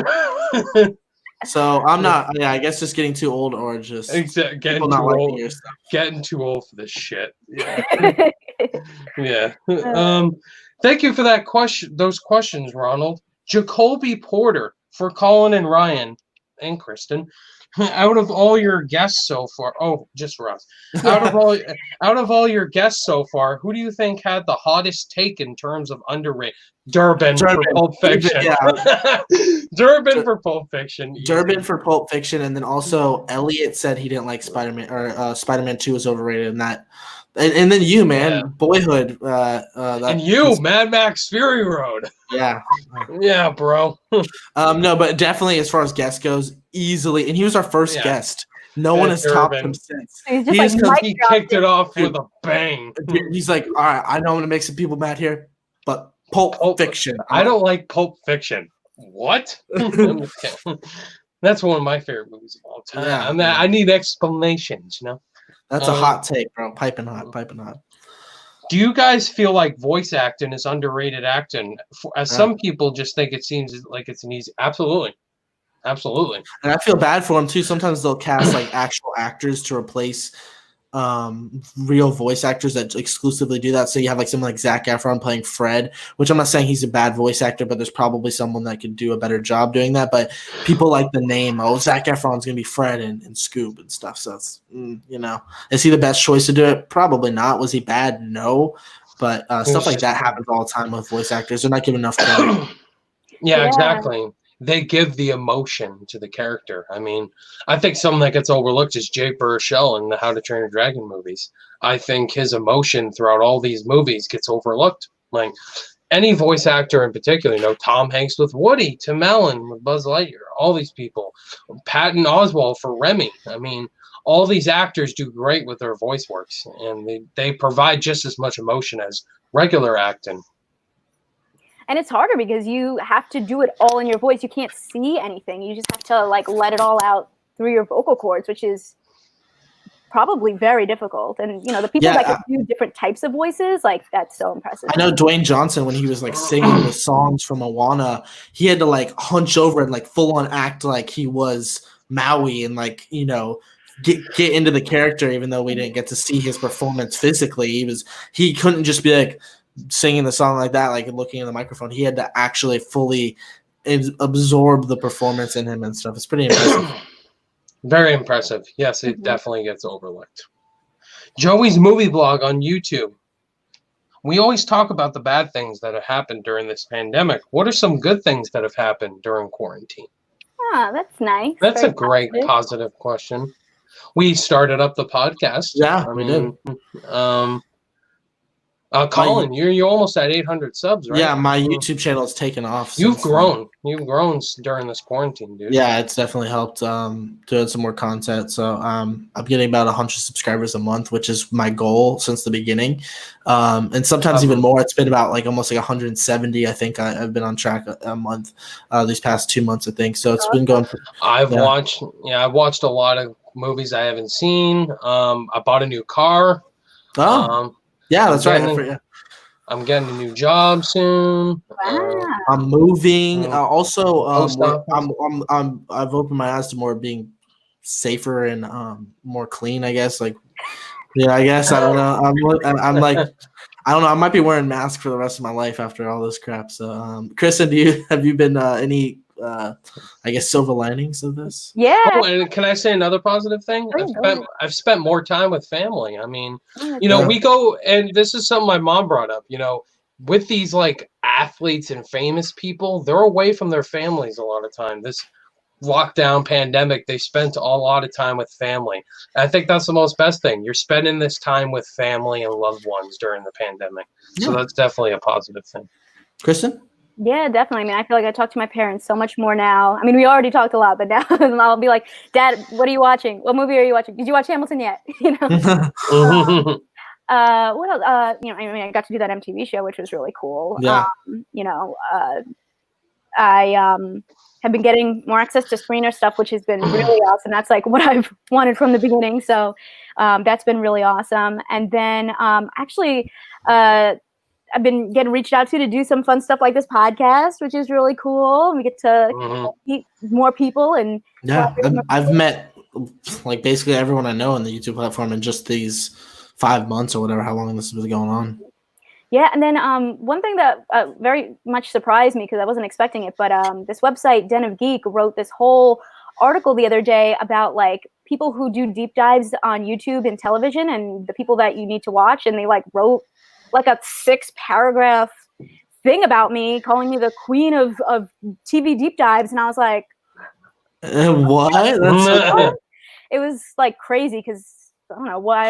Sometimes I don't think people watch videos. It's so fun. I remember one time I was watching this YouTuber that he's smaller than me at the time he was, and then he still is now. But I remember one time he did a video idea that I did, and he like shouted me out. It was like the first time it just resonated. I was like, wait, whoa, someone watched my content, and it's really funny. He's like, "Oh, this is an original idea, Colin Williams." He like showed my thumbnail and everything. I was like, "What? That's so weird. Cool." Yeah, so weird to see that. But congratulations. That's awesome too. Thanks. Yeah, they did like intense research into my channel. I was like, wow, that's really cool. Wow. But yeah, there's definitely a lot of positive things that have happened during this quarantine. So that's a really great question. Thank you, Joey. What was my favorite moment with Cody O'Toole as a kid? Well, a lot of things. We did community theater growing up, baseball a lot. Basically everything. We got along mostly. Some fights there and there, but like play fighting and all that. But we made up. We were good brothers. Lots of great moments that I don't remember, but a lot of great stuff. You got a friend in me. Jack Benner, what films in the 2010s decade do you think will be seen as classics? Mad Max Fury Road, Whiplash, Social Network. Yeah, the Social Network, Inception. Yeah. Blade Runner 2049, 1917. The Social Network's like my number one pick. 1917, Parasite. Does 2019 count in that? Yeah. Okay. Yeah. Knives Out, maybe. Knives Out. Little Women. Infinity War and Endgame.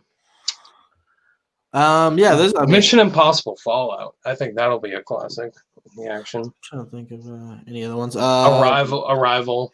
Maybe Nightcrawler. Nightcrawler. Yeah. Prisoners, 12 Years a Slave.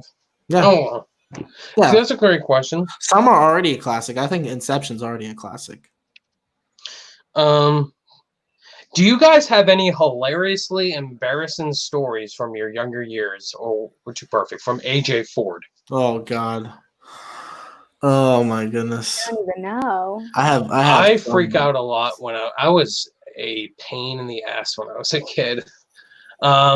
At a birthday party or something, or party, whatever, I just got mad. I got tagged a lot for tag. And I was just I don't the temper tantrum. I think I pushed a kid once. I don't remember. I have an embarrassing story to tell.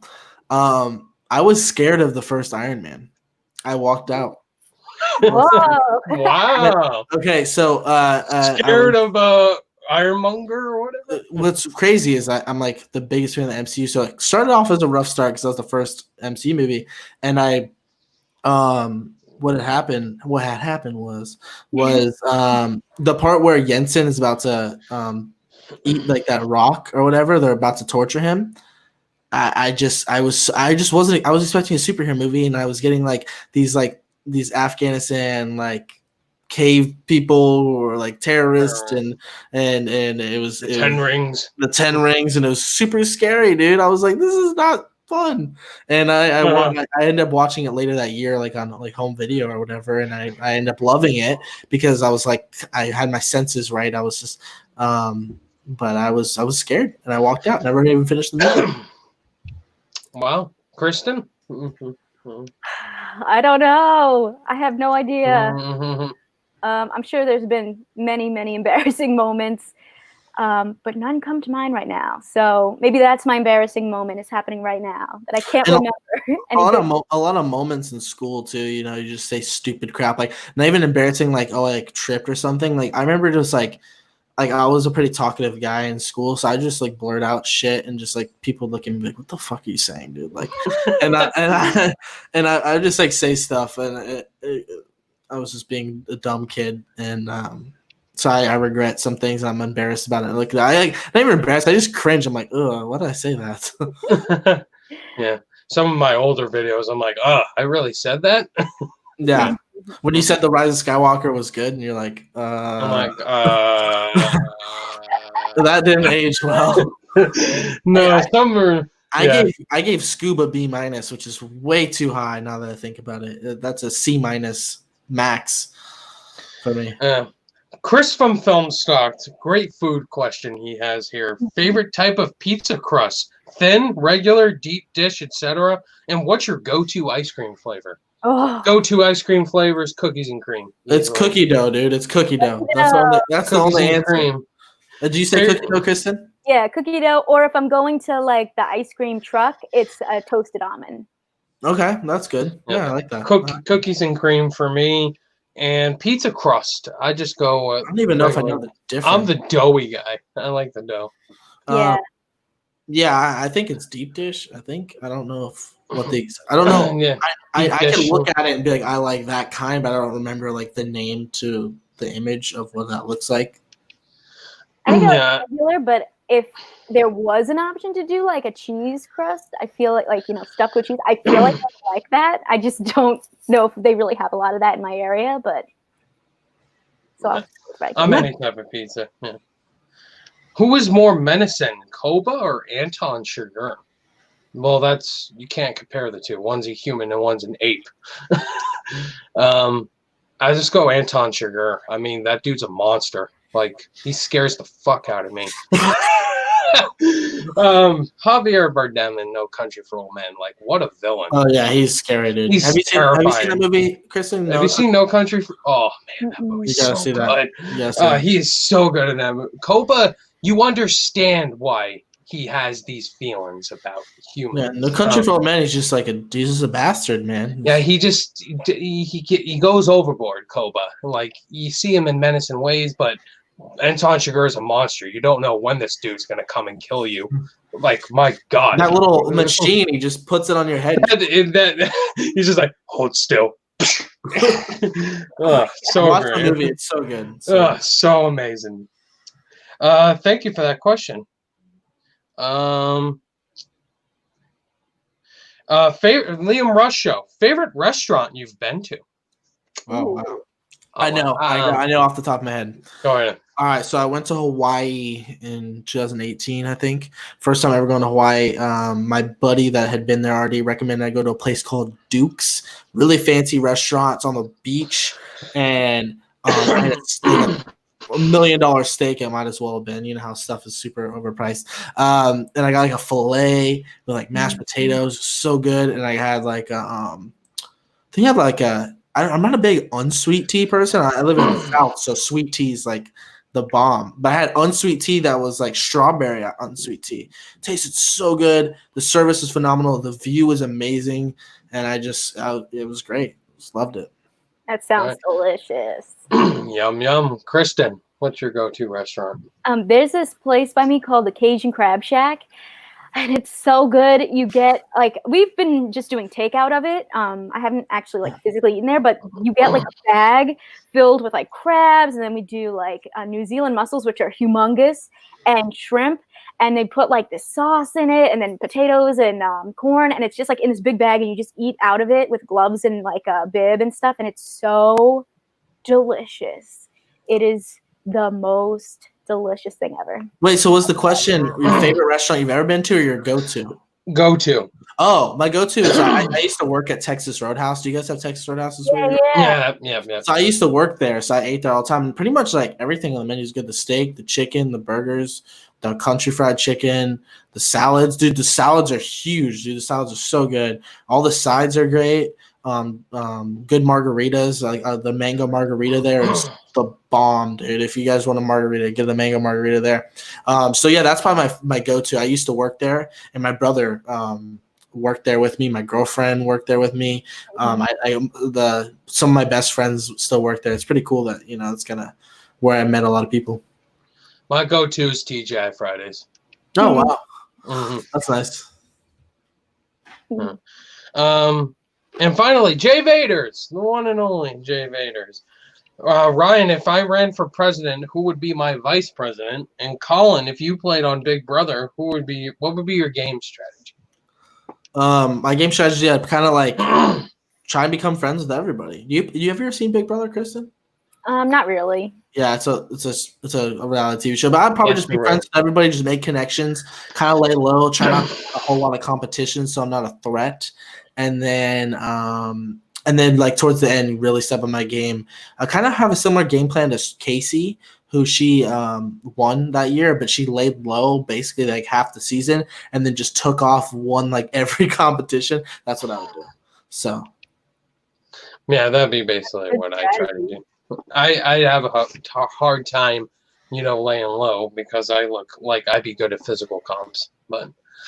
I do like the Derek approach, examine the house guests a little bit, get to know everybody, not let people know I'm a super fan and all that, and just explode.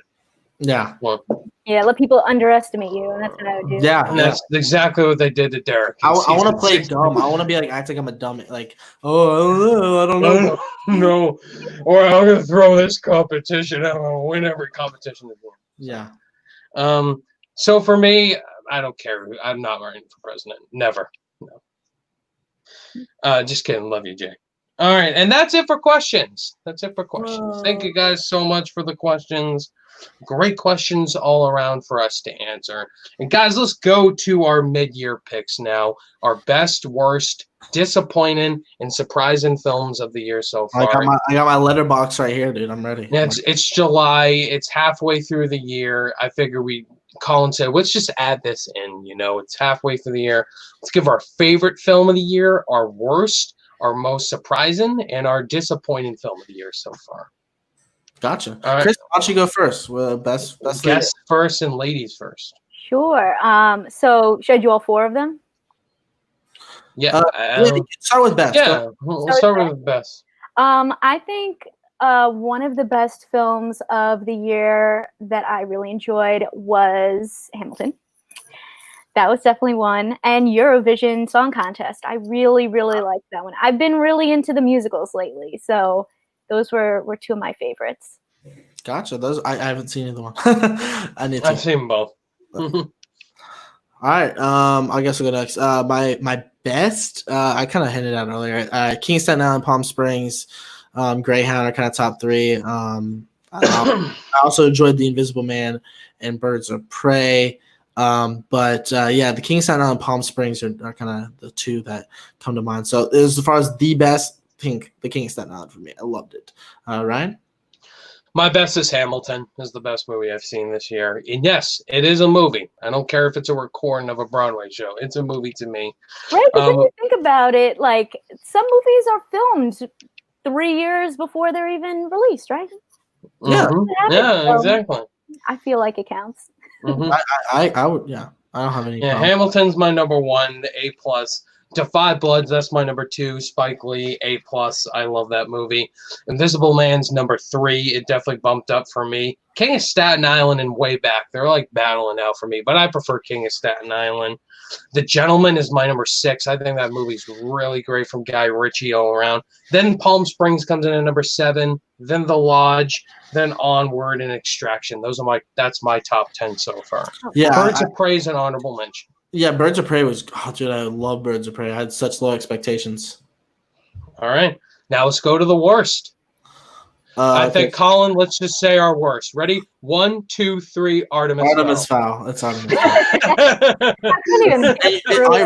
Ironically, Hamilton Disney Plus is your favorite, and then a Disney Plus movie is my favorite and the worst. Yeah, Artemis Fowl was. Oh my! It was shocking. There's no excuse with Disney money, a talented director, unlimited resources, and a good source material. There's just no excuse for it to be this bad. No excuse. Kristen, did you see it? I didn't. I started it and I was like, I don't know what's happening. It was so. Like, I got better things to do.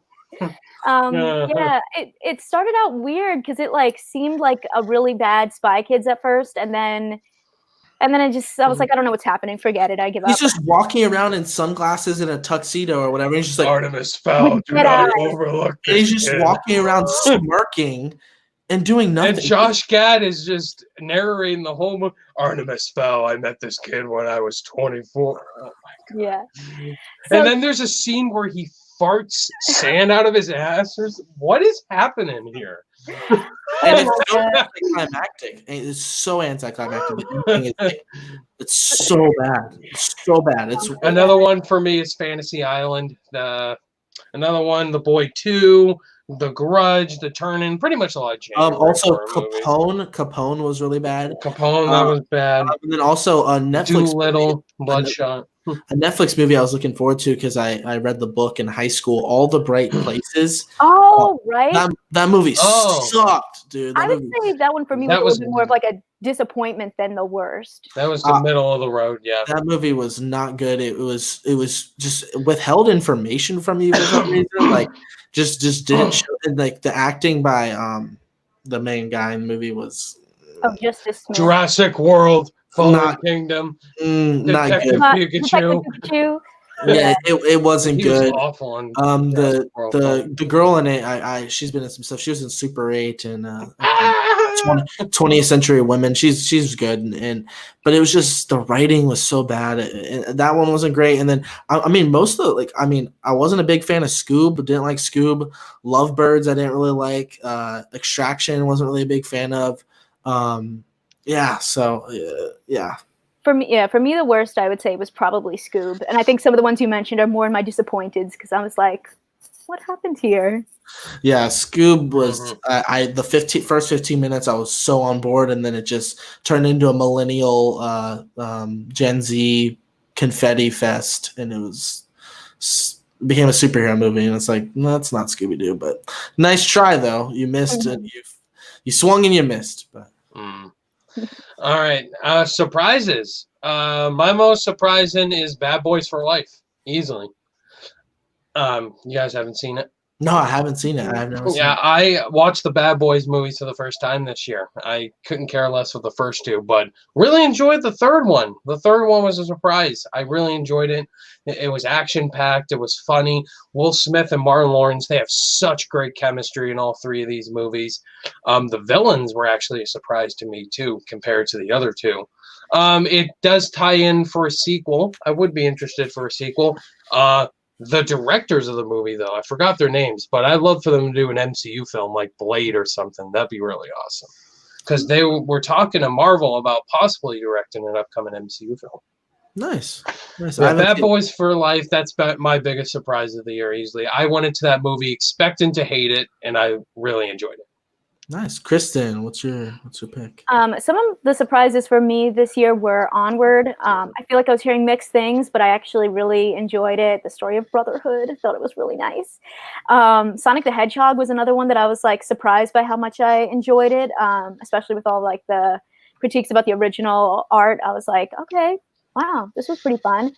And then Mucho Mucho Amor, The Legend of Walter Mercado, which was a movie that I hadn't heard about, but it's a documentary about this Puerto Rican astrologer, Walter Mercado, who's like huge in the Latin community. I think his movie came out Friday, and I've been hearing, or maybe last Friday, but I'd been hearing a lot about it on Twitter, and I checked it out, and it's so interesting to follow his story because, like, I don't know, who's a famous astrologer? Like, you know, it's like, that's pretty cool. I don't know. His life story is very interesting.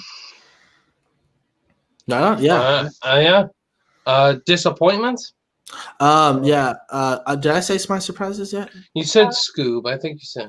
No. Oh, did you say surprises? No. I haven't said my surprises yet.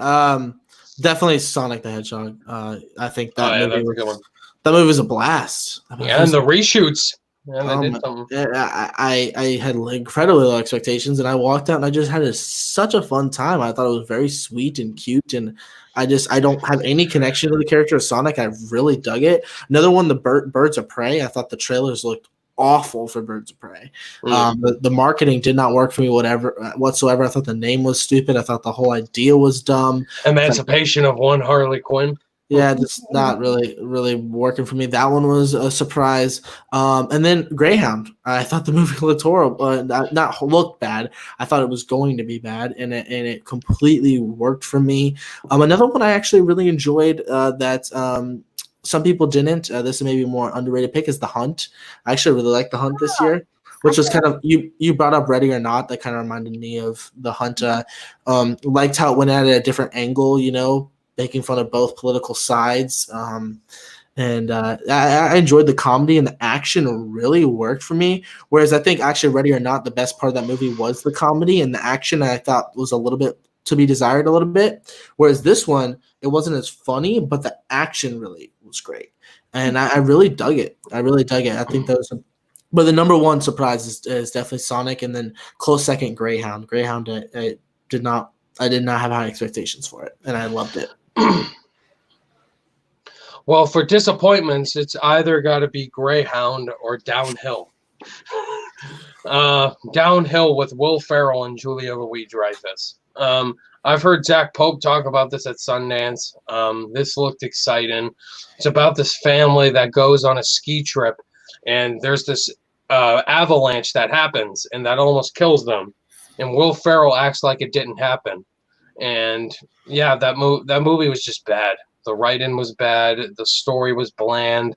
The performances, you know, from Will Ferrell and Julia Louis-Dreyfus, they were trying their best with the screenplay, but I was just really let down by that movie. It was really, it was short, but not enough was explained. It should have been a little longer than it was.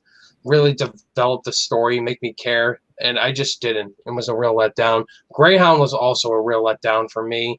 being a 90-minute straight to Apple Plus TV movie, and with Tom Hanks writing the script and being the lead star of the film, he definitely saved this movie for me.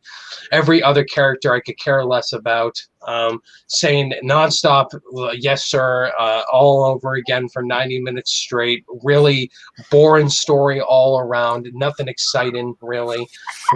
Generic action, explosions, midway action sequences, just real snooze fest. Don't listen to this guy. Tom Hanks, great, but just one of his weaker films. Yeah, sorry. There you go. Sorry to say, Kristen, disappointments. My disappointments this year, I would say, were Big Time Adolescence. I thought that maybe would be cool because, you know, Pete Davidson, and I just didn't get it. I didn't think it was very good. Also, The Willoughbys. I feel like they had like a lot of big names, and they had a lot of big names, and I was just like, what is the story? The Lovebirds, which was one that I think made sense to go to Netflix and not go to theaters, because when I watched it, I was like, this doesn't feel like a big budget theater movie. And then, like you said, All the Bright Places. I was like anticipating it because of the book, and I don't think it worked. It's completely missed the mark. Yeah, for disappointments for me, definitely Scoob was up there because I was really anticipating that. So that was kind of one of the worst, and it was a disappointment. Lovebirds, I agree. It just didn't really, it was fine. It was mildly entertaining. I'm actually going to Five Bloods. I don't think it's as good as everyone says. Don't listen to this. Yeah. I don't like Delroy Lindo. Spike Lee, as much as I think he's a good director and I respect his approach, I just don't. It doesn't always resonate because of how in your face his filmmaking is, and it's so on the nose and nothing subtle about it. It's just him on a soapbox preaching to you, and it's just a little distracting. Where it's like, make a good movie, and I don't. No, I think it's really choppy in the beginning and kind of all over the place. And it's entertaining. I thought it was the ending was pretty powerful stuff, but I just think it's a little too, I guess, noisy to be one of the best of the year. And then one of my other disappointments is Extraction, dude. The trailers looked dope, man. They looked so good. The action was so good in that movie. And then, yeah, I mean, that's cool and all, but the story sucked. The story sucked. So that's kind of what did. And some people were like, "Oh, well, I was looking for a great action movie," and so the lack of story kind of didn't bother me. I was looking for a great action movie too, but I still need something to care about why the action was happening, and it didn't do it for me at all. I thought the story wasn't very good. Actually, it wasn't good. It's not. I didn't think it just wasn't a good story. Like, that's just a fact. Like, the action was good and the story just wasn't. And if you can, if the action was so good that you didn't mind that, then that's kind of whether you like the movie or not. Yeah, I didn't mind the story. Interesting point here. I was actually watching our friend Chris's live stream today, and one of our subscribers, Spongy, Deep in the Film Score, said that, do you ever notice Ryan and Colin agree 95% of the time? And I'm like, what? We've disagreed this whole time. Yeah, we disagree time to time. Have like a couple similar takes every now and then, but I thought that was kind of interesting because doesn't that make the show more entertaining? So yeah, and then I'm trying to think of other ones. I don't know. I think those are it. Yeah, I think those are good enough. Yeah, that does it for our mid-year picks. It's always great to give our favorites and our worst of the year. Anyway, before we close out today's show, we got to pick our movie quote of the week. And Kristen, I think we'll kick it off with you. What's your movie quote? My movie quote is, "Roads, where we're going, we don't need roads." I love it. Back to the Future too. That's a great quote, yeah. Mm-hmm. Love that quote. Do you want me to say mine, Colin? Yeah, go for it, man. From Election. Yeah. Being suspended is like getting a paid vacation. Why do they think it's a punishment? It's like your dog pees on the carpet and you give him a treat. Then you get in trouble for skipping school. It's so stupid. Yeah, I picked an election quote before, actually from that same character, where she says, "I'm. It's not like I'm a lesbian or anything. It's just I'm attracted to the person. It's just every person I'm attracted to happens to be a woman." It's so funny. Mm-hmm. Yeah, great quote. Obviously, I'm so glad that you like the movie. My quote, very simple. It's got 2 words to it. Spider-Man 2, pizza time. That's a meme. He just comes up with the pizza and she's like, pizza time. And she's like, you're late. I'm not paying. I'm not paying for this. Fired. He's like, just rips off the sticker, and you're like, poor guy. Damn, bro. Anyway, guys, that does it for episode 17 of the Fallen for Film podcast. Under 2 hours. Bam. Look at that. We want to thank.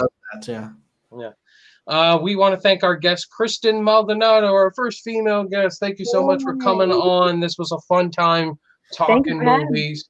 Yeah, no problem. Before we close out the show, tell our subscribers where they can find you on social media, what you have coming out on your channel, etc. So you can find me at KMaldo, which you can see the spelling right there. Yep, right there. KMaldo. Yeah, on Twitter, Facebook, Instagram, Twitter, Facebook, YouTube, and if you add a 1 at the end, you can find me on Instagram. Someone already had it, man. Damn. But my next videos that I'm going to be working on soon are some Netflix TV shows, Cursed, and Umbrella Academy Season 2, so I'm excited for those. Awesome. Definitely go check out Kristen's channel, guys, in the description below. Thank you again, Kristen. Colin, before we close out today's show, any final announcements? What videos you have coming out this week? What we can look forward to next week, etc. Yeah, I just wanted to personally thank Kristen again. Thank you so much for coming on. It was a really good time.